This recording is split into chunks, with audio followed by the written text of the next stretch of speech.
All of Marco Island right now is under a voluntary evacuation. That algae looks like nothing compared to what some people in Southeast Cape Coral are seeing. Take a look at this. If the city decides to sell it, they say they'll tee up and take their swings elsewhere. Dropping water out onto the ice, and this blade is actually smoothing it. You might not be able to tell anything about the drivers of these cars just by looking at their license plates, but new technology headed to the Lee County Sheriff's Department. You can see that this is actually the Hess gas station right here off of Cape Coral Parkway.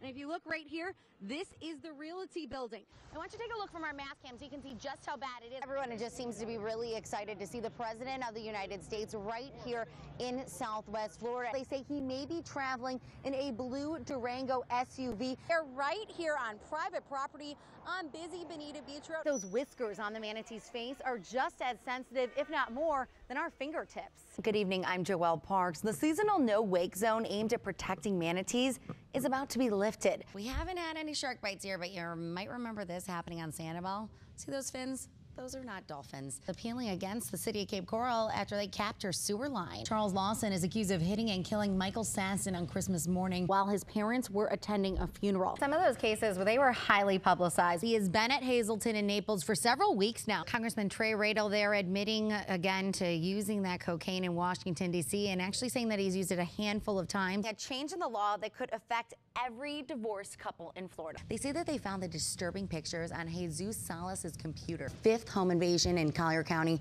happening in less than 2 months. Snagged something much bigger today.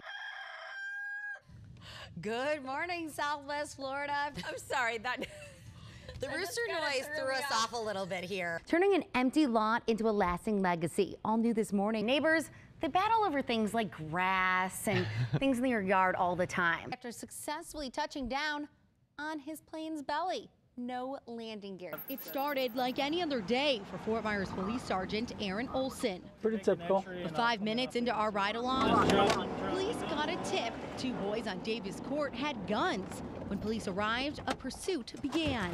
4 people. These 2 men and 2 juveniles were arrested for resisting an officer without violence.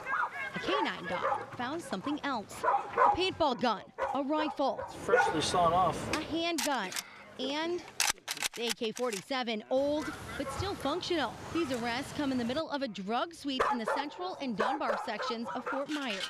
On Thursday, 10 of 22 wanted drug dealers were arrested after a 3-month-long undercover operation. 9 of the 10 selling cocaine near schools, daycares, and churches. Wherever there's drugs, there's going to be guns. So if we're focusing on a drug dealer, we're definitely going to get guns too. So guns and drugs coincide almost 100% of the time. This officer says that's not all. Very important. Without us getting these guns off the street, there's going to be more shootings, more murders. We need to keep going. The menacing hum of thousands of Africanized honeybees. These guys are vicious. Killer bees that thrive where winters are mild. And once they start stinging, they don't stop. Chasing their target for up to half a mile. Even if you jump into a pool, they'll wait for you to come up for air. Attacking until their victim stops breathing. Now they're here, and it's a huge problem. Beekeeper David Gatley removes 2 or 3 hives a day in Southwest Florida. 90% of the bees I remove are Africanized. This swarm is in a Matlacha apartment. Realtor Joyce Sass has already tried 2 exterminators. The bees, they're just in and out, and it's difficult to rent.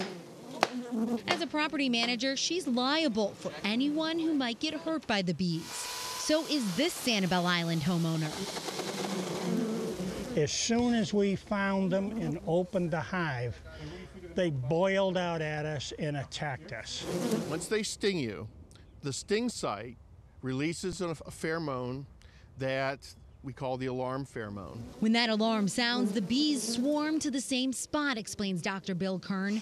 He's part of a special group of researchers studying the bees and their migration patterns at the University of Florida. We're primarily looking at the areas where we have the leading edge of the expansion in Florida. Kern says the number of Africanized honeybees is on the rise, moving from South Florida north. Just north of I-4 is the area where they're still expanding and they sort of have slowed down. He explains they look just like regular honeybees, except they follow an aggressive queen, which makes them more hostile. Cutting into the wall at the home on Sanibel, Gatley removes the honeycomb.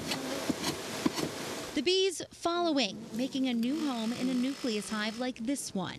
Gatley will relocate the hive and requeen it with a non-aggressive European honeybee. A change in temperament follows. I don't kill them. I have a apiary, which is a bee yard. Giving Mother Nature a little help in solving a problem science created. These are wonderful, wonderful bees. These gentle bees, they use a lot of the pollen within a mile radius, stopping Africanized bees from moving in. Live in the studio, Joelle Parks, NBC2.